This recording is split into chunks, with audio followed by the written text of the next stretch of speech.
नमस्कार। अजय चतुर्वेदी। बात जाति जनगणना की। जाति जनगणना कराने का जो फैसला प्रधानमंत्री नरेंद्र मोदी ने लिया है, अमित शाह ने लिया है, उनकी कैबिनेट ने लिया है और अब भारतीय जनता पार्टी उनके पूरे टीम मेंबर, कार्यकर्ता से लेकर के मंत्री, सांसद, विधायक, कार्यकर्ता सब इसकी तारीफ में कसीदे कढ़े जा रहे हैं। प्रधानमंत्री नरेंद्र मोदी ने यह फैसला लिया। अब बंटोगे तो कटोगे का नारा देने वाले नेता भी इसकी तारीफ में, इसके पुल बांधने से चूक नहीं रहे हैं। वो सारे प्रवक्ता जो पानी पी पी करके राहुल गांधी को गाली दिया करते थे, वो सब भी अब इसे भारतीय जनता पार्टी और नरेंद्र मोदी का मास्टर स्ट्रोक मान रहे हैं। ट्रंप कार्ड, ब्रह्मास्त्र। हाँ, ब्रह्मास्त्र ज्यादा उचित शब्द होगा क्योंकि ये बीजेपी की तरफ से आ रहे हैं सब। लेकिन और कहा यह भी जा रहा, कुछ लोग ये भी कह रहे हैं कि इसके दो कारण हैं। एक, पहलगाम की घटना को लेकर के देश जिस तरह से केंद्र सरकार से तत्काल कुछ बड़ी कार्रवाई की मांग कर रहा था, चाहत रख रहा था, जिसमें मुख्य धारा की जो मीडिया है आग में घी डालने का काम कर रही थी, जो चंद घंटों में ही दुश्मन देश का सफाया कर देना करने का पूरा तामझाम लेकर के आ गई थी और वो पब्लिक को दिखाने लगी थी। इन सब से थोड़ा अलग हट करके प्रधानमंत्री ने ये फैसला जनता के सामने प्रस्तुत कर दिया कि कुछ समय के लिए ही सही, लेकिन लोगों का ध्यान थोड़ा डाइवर्ट हो। दूसरी चीज ये भी कही जा रही है कि ये जो घोषणा हुई है वो बिहार चुनाव को लेकर के उसे ध्यान सामने रख करके की गई है ताकि इसका लाभ बिहार चुनाव में बीजेपी को मिल सके, क्योंकि बीजेपी ही बिहार ही एक ऐसा राज्य है जहां अब तक धर्म की राजनीति सफल नहीं हुई है। गिरिराज किशोर सहित तमाम वो लोग भले ही कुछ भी करते रहें, कहते रहें, लेकिन उनकी कोशिशें लगातार कामयाब नहीं हुई। वहां का चुनाव हमेशा से जाति आधारित रहा है, तो वहां बीजेपी किस तरह से इसका लाभ लेगी, ये एक बड़ा सवाल है। हालांकि इस मुद्दे पर देश के सामाजिक न्याय की लड़ाई लड़ने वाले बुद्धिजीवी और एक कुशल रणनीतिकार योगेंद्र यादव, सामाजिक कार्यकर्ता, उनका कहना है कि ये जो जाति जनगणना का मामला है, ये इसका तात्कालिक लाभ कहीं किसी को मिलता हुआ दिखाई नहीं दे रहा है और वो मिलना भी नहीं। महज घोषणा मात्र से इसका तात्कालिक लाभ किसी को मिल जाए, ऐसा हो भी सकता है, लेकिन वो पूरी तरह से इसके समर्थन में नहीं है। ये भी कहते हैं कि वो थोड़ा बहुत इसका लाभ किसी को मिल सकता है, लेकिन पूरी तरह से जब तक कि ये जनगणना कायदे से हो नहीं जाती है, जनगणना महज गिनती नहीं, क्योंकि गिनती तो जब से देश आजाद हुआ है हर 10 साल पर जनगणना तो होती रहती है, और उस जो जनगणना होती है उसमें बाकायदे SC ST की भी जनगणना होती है। अब की बार इसमें OBC को जोड़ा गया और केवल जोड़ा ही नहीं गया है, ये पूरा का पूरा एक इस देश से जाति संघर्ष और जाति की जो अवधारणा है उसको तोड़ने का काम हो सकता है। क्योंकि इसमें मूल चीज है कि जनगणना में जो जात जनगणना हो उसमें आर्थिक हो, सामाजिक हो, कौन कहां रहता है, कितना कमाता है।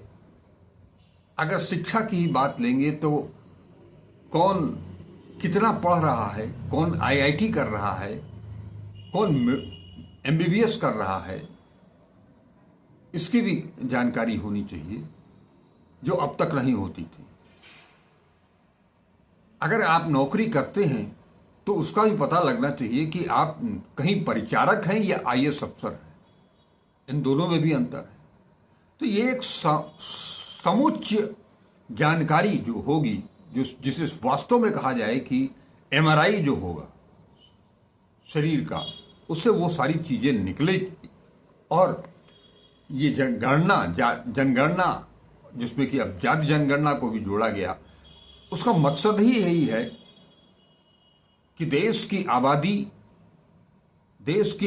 आबादी में कौन कितना प्रतिशत किसकी भागीदारी है, कितने लोग ऐसे हैं जो आज भी फांका करने पर विवश हैं, कितने लोग ऐसे हैं जो बड़ी मुश्किल से 2 वक्त की रोटी जुटा पाते हैं, कितने लोग ऐसे हैं जो पूरी तरह से शिक्षित हैं, कितने ऐसे हैं जो केवल साक्षर हैं। प्रति व्यक्ति आय क्या है, परिवार की आय क्या है, उनके पास जमीन कितनी है, ये सारी चीजें, क्योंकि शिक्षा, जमीन, ये 2 कैटेगरी ऐसी है जो बहुत मायने रखेगी।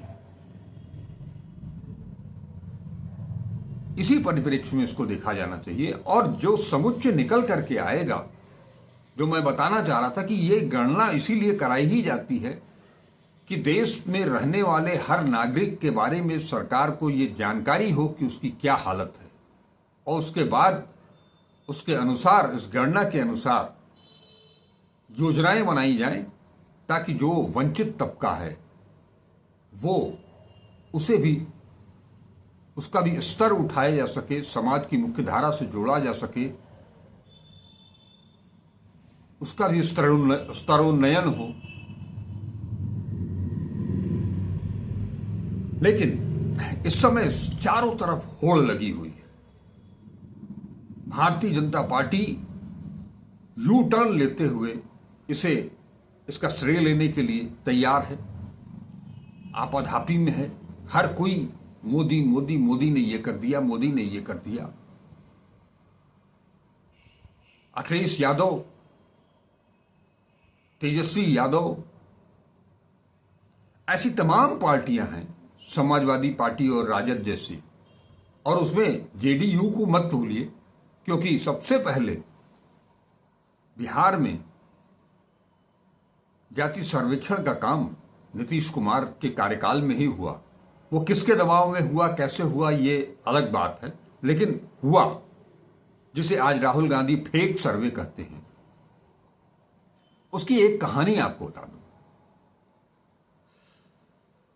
बिहार में ये अब जनता दल यूनाइटेड के लोग बार बार उस 31 साल पुराने नीतीश कुमार के उस संसद में दिए भाषण को वायरल कर रहे हैं जो 1994 में उन्होंने दिया था, और ये कह रहे हैं कि सबसे पहले नीतीश कुमार ने ही 1994 में संसद के भीतर जाति जनगणना की बात उठाई थी। उसके बाद 2022 में उन्होंने जाति सर्वे करने का ऐलान किया, जातिगत सर्वे। अब इसकी कुछ डेडलाइन भी आपको बता दूं। 2022 में इसका फैसला लिया गया कि जातिगत सर्वे कराया जाएगा। 7 जनवरी 2023 से इसकी शुरुआत होती है डाटा कलेक्शन के रूप में। 2002 अक्टूबर को इसका नतीजा आ जाता है, सारे डाटा आ जाते हैं।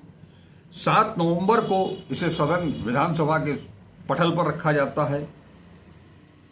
उसी समय नवंबर 2023 में ही जब इसको सदन के पटल पर रखा जाता है तो नीतीश कुमार ये बताते हैं, मुख्यमंत्री नीतीश कुमार ये बताते हैं कि बिहार में करीब 94 लाख ऐसे लोग हैं जिन्हें महीने में बमुश्किल 6,000 रुपया ही मिल पाता है। उस दौरान उन्होंने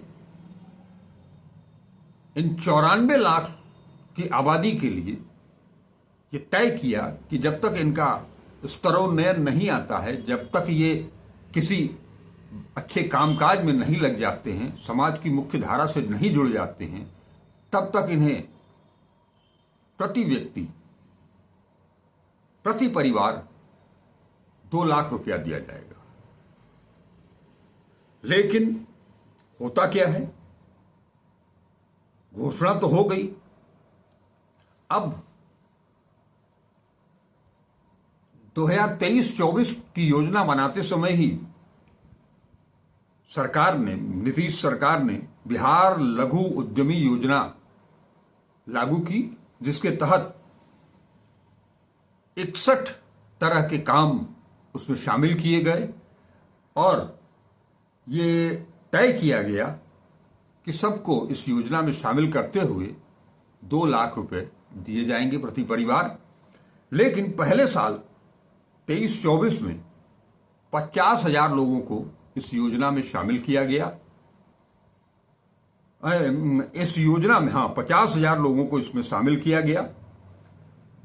इसमें किस्त वाइज योजना का लाभ दिया जाना था, जिसके तहत पहले साल सबसे पहले 50,000 रुपये, फिर दूसरी किस्त 1 लाख रुपये और तीसरी किस्त फिर 50,000 रुपये।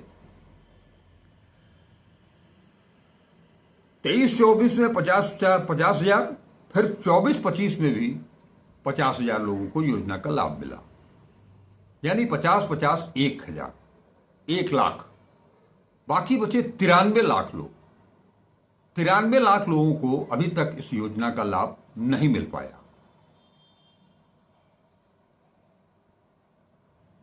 अब वो लोग क्या करेंगे,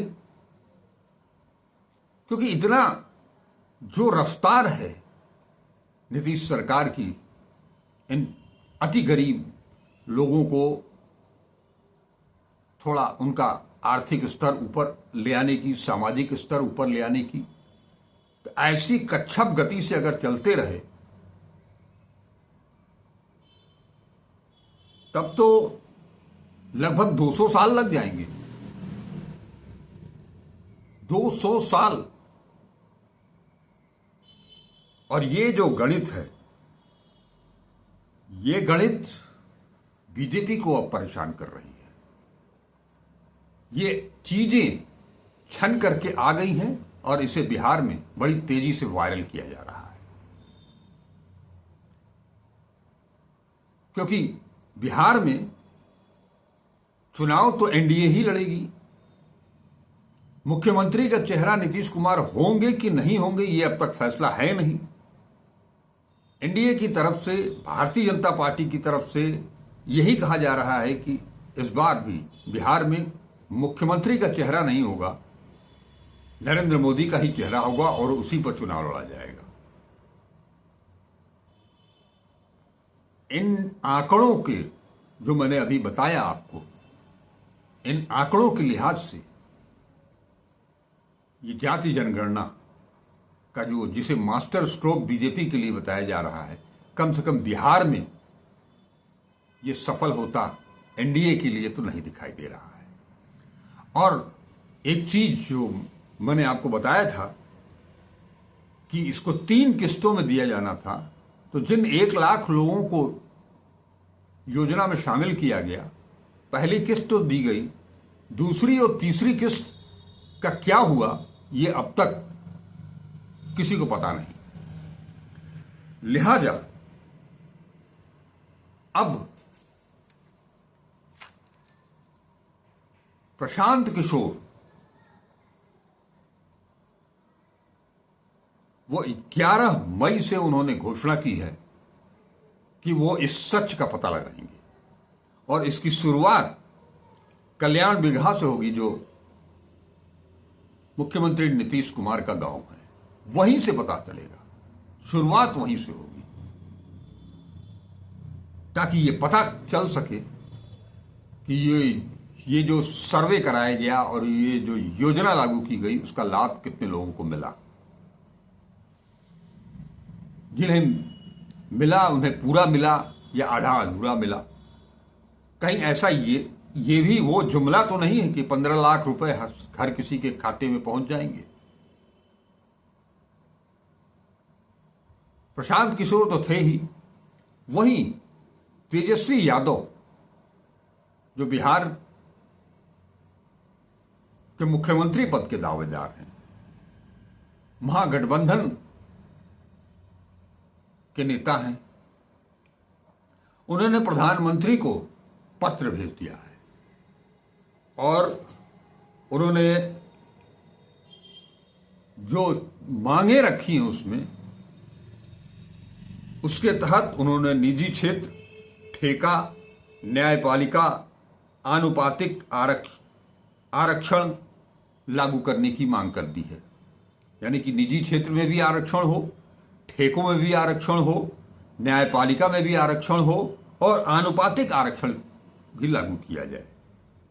साथ ही साथ मंडल आयोग की जो रिपोर्ट है उसे तत्काल पूरी तरह से अक्षरशः लागू किया जाए। यानी पूरा बिहार मिलकर के प्रधानमंत्री नरेंद्र मोदी, केंद्र की सरकार, गृह मंत्री अमित शाह और पूरी भाजपा और आरएसएस को अपनी गुगली में फंसा दिया है। वहीं कांग्रेस ने कल सीडब्ल्यूसी की बैठक हुई और उस बैठक में सर्वसम्मत से प्रस्ताव पारित करके सरकार ने जो ये फैसला लिया है जाति जनगणना कराने का, उसका श्रेय राहुल गांधी को दिया। बात सही है। पिछले 2 साल से बिना रुके, बिना थके, हर मीटिंग में, हर सभा में, हर प्रेस कॉन्फ्रेंस में, पार्टी की मीटिंग हो या गठबंधन की मीटिंग हो, हर जगह जाति जनगणना और सामाजिक न्याय का जो नारा दिया, उससे वो विचलित तनिक भी नहीं हुए। तमाम गालियां सुनी, क्या क्या नहीं कहा गया। मोदी जी के एक प्रिय सांसद हैं, हिमाचल प्रदेश से आते हैं, यहां तक कह दिया कि जिसकी जात का पता नहीं वो गणना कराने चले हैं। और तो और इस वीडियो को प्रधानमंत्री ने ट्वीट भी किया, जिसकी बड़ी आलोचना भी हुई, लेकिन कोई फर्क नहीं पड़ता है। फर्क न बीजेपी के ऊपर पड़ा और न ही राहुल गांधी के ऊपर पड़ा। इतना सब होने के बावजूद संसद में उन्होंने ये ऐलानिया तौर पर कहा कि हम करवा करके रहेंगे, इसी संसद में करके रहेंगे। उनका मौका आता तब वो करते, लेकिन स्पीच इतना दबाव बना दिया कि मोदी जी ने खुद ही उसे कराने का फैसला ले लिया। पिछले 11 सालों में ये दूसरा बड़ा मौका है जब प्रधानमंत्री नरेंद्र मोदी को घुटने टेकने पड़े हैं। पहला वो किसान कानून था, 3 काले कानून, जिसकी लड़ाई किसानों ने भी लड़ी, सामाजिक न्याय की बात वकालत करने वाले राजनीतिक दलों ने भी की, कांग्रेस ने भी की। अंततः नरेंद्र मोदी को आकर के ये कहना पड़ा कि उसे हम वापस लेते हैं। और दूसरा मसला ये जाति जनगणना का है। यहां पर भी राहुल गांधी ने उन्हें पूरी तरह से बैकफुट पर ले आ दिया है। वो चाहे जितना कहें, जो कहें, उनकी पार्टी चाहे जो कहे, लेकिन जाति जनगणना उनका ध्येय नहीं था। वो कभी नहीं चाहते थे कि जाति जनगणना हो। वो कभी नहीं चाहते कि सबको आरक्षण मिले, आरक्षण का लाभ। और राहुल गांधी अब जो बात कह रहे हैं कि जाति जनगणना का फैसला तो आपने कर लिया, इससे जुड़ा दूसरा मामला जो है वो 50% की आरक्षण की जो सीमा रेखा है उसको तोड़ना है, वो टूटेगी। और दूसरा, इसके अलावा अनुच्छेद 15(5) के तहत निजी शिक्षण संस्थाओं, एडेड हो या नॉन एडेड हो, उन सब जगह आरक्षण लागू किया जाए। ये दोनों ही मसले बहुत बड़े मसले हैं। और ये जाति जनगणना का भी मामला बहुत बड़ा है। योगेंद्र यादव को यहां मैं फिर कोट करूंगा कि वो कहते हैं कि इसके दूरगामी परिणाम होंगे। जातिगत व्यवस्था को तोड़ने के लिए, समाज में एक समानता लाने के लिए, एक रास्ता लाने के लिए, और देश के हर नागरिक को समाज की मुख्य धारा में ले आने के लिए, छुआछूत को मिटाने के लिए, सदियों से जो दबे हैं, कुचले हैं, वंचित हैं, उस तबके को ऊपर उठाने की जो कोशिश है, ये क्रांतिकारी है। ये बहुत बड़ा फैसला है। और पहली बार ऐसा है जब कांग्रेस ने सामाजिक न्याय के मुद्दे पर अपनी रणनीति बनाई और तमाम विरोधों को झेलते हुए, उससे तनिक भी न घबराते हुए अडिग रहे और सरकार को, मोदी सरकार को विवश कर दिया कि वो उस योजना को लागू करे। ये छोटा मोटा काम नहीं है, लेकिन ये प्रारंभिक महज एक, जैसे कोई खबर लिखते हैं आप तो उसका शीर्षक भर है ये, अभी पूरी की पूरी कहानी बाकी है, पूरी स्क्रिप्ट बाकी है। लेकिन इस एजेंडे ने भक्तों को बहुत मायूस किया है, खास करके सवर्ण भक्तों को काफी मायूस किया है। उन्हें समझ में नहीं आ रहा है कि वो क्या करें। इसीलिए वो आज भी नेवी के कैप्टन की पत्नी उसको ट्रोल कर रहे हैं, जिसे पहलगाम में आतंकियों ने मार डाला। कसूर सिर्फ उस महिला का इतना ही है कि उसने एक बयान दिया कि कश्मीरियों और मुसलमानों को टारगेट न कीजिए। क्या गलत कहा? फिर भी उसे ट्रोल किया जा रहा है, भद्दी भद्दी गालियां दी जा रही हैं। ऐसे वातावरण को बदलने के लिए, सबको शिक्षित करने के लिए, सबके हाथ में काम देने के लिए कोई खालीहर न बैठे, इसके लिए ये जरूरी है कि जाति जनगणना हो। और ये जो सोच राहुल गांधी की है, जो सोच डॉक्टर भीमराव अंबेडकर की थी, वो अगर 100% उसे लागू कर दिया गया तो वाकई इस देश को विश्व गुरु बनाने और समृद्धशाली बनाने और विकसित राष्ट्र बनाने में कोई कसर रह नहीं जाएगी। नमस्कार, अजय चतुर्वेदी।